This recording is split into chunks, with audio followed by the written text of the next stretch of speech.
আজকে ঠাকুরগাঁও জেলায় সদর উপজেলায় পৌরসভায় গোবিন্দনগর এলাকায় পুলিশের বিশেষ অভিযানে কিন্তু অস্ত্রসহ একজনকে আটক করা হয়েছে। আমরা পুলিশের তথ্য মতে যেটা জানতে পেরেছি যে ঠাকুরগাঁও সদর থানার যিনি ওসি রয়েছেন মোহাম্মদ শহীদুর রহমান, তিনি আমাদেরকে যেমনটা জানিয়েছেন যে এইখানে গোবিন্দনগর এলাকায় মূলত গোপন সংবাদের ভিত্তিতে তারা গভীর রাত ৩টা থেকে অভিযান শুরু করে। পরবর্তীতে তারা কিন্তু সোহেল রানার যে বাসা, সেই বাসার একটা রুমে কিন্তু তারা এই পিস্তল উদ্ধার করে। এখন পর্যন্ত তাদের যে মানে জিজ্ঞাসাবাদ করা হচ্ছে এই সোহেল রানাকে আটকের পরে, এবং এই অস্ত্র উদ্ধারের পাশাপাশি বিভিন্ন অভিযান কিন্তু পুলিশের সদর থানার পক্ষ থেকে কিন্তু করা হচ্ছে। তার পাশাপাশি তাদের পক্ষ থেকে যেটা বলা হয়েছে যে আইন শৃঙ্খলা পরিস্থিতি রাখার জন্য তাদের যে অভিযান, স্বাভাবিক যে অভিযানটা, সেই অভিযানের অংশ হিসাবে কিন্তু এই অভিযানটা পরিচালিত হয় এবং এই অভিযানে কিন্তু এই অস্ত্র উদ্ধার করা হয়।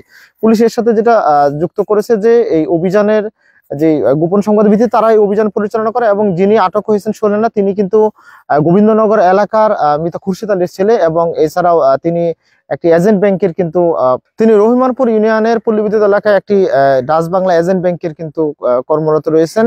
এবং এই বিষয়ে আমরা ঠাকুরগাঁও সদর থানার যিনি ভারপ্রাপ্ত কর্মকর্তা মোহাম্মদ শহীদুর রহমান রয়েছেন, তার সাথে আমরা কথা বলেছি। তিনি আমাদেরকে যেমনটা জানিয়েছেন, অভিযানের অংশ হিসেবে আজকে অভিযান শুরুর পূর্বে একটি বিশ্বস্ত সূত্রে গোপন সংবাদ প্রাপ্ত হয়েছে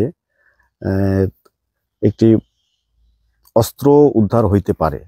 তো বিষয়টি ঊর্ধ্বতন অফিসারকে অবহিত করি, পাশাপাশি চলমান যে ডেভিল হান্ট অপারেশন রয়েছে সেটিও পরিচালনা করি। অতঃপর যখন নিশ্চিত হই যে এরকম একটি অস্ত্র উদ্ধার হইতে পারে, তো সেটির সত্যতা যাচাইয়ের উদ্দেশ্যেই সেখানে যাই। পুরোপুরি আইনি বিধিবিধান মেনে আমাদের পুলিশি যে রুলস আছে সেটা অনুসরণ করে আমরা সেখানে অভিযান পরিচালনা করি এবং সেখানে একটি অস্ত্র উদ্ধার করি। তো অস্ত্র উদ্ধারকালে স্থানীয় প্রতিবেশী এবং তার আত্মীয় স্বজনও আমাদের সঙ্গে উপস্থিত ছিল, এবং আমরা যথাযথ বিধি অনুসরণ করে সেটি জব্দ তালিকা মোতাবেক জব্দ করে থানায় নিয়ে আসি। পরবর্তীতে এই বিষয়ে ঊর্ধ্বতন অফিসারের অনুমতির সাপেক্ষে অথবা ঊর্ধ্বতন অফিসার আপনাদের সামনে বিস্তারিত বর্ণনা করবেন।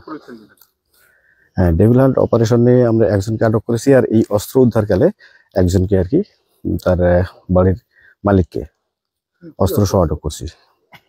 অস্ত্র দেখে মনে হচ্ছে পিস্তল, হয়তোবা বিদেশি হইতে পারে। একটু ঘষা মাজাও মনে হচ্ছে যে উপর থেকে ওই লেখাগুলো মুছে ফেলছে।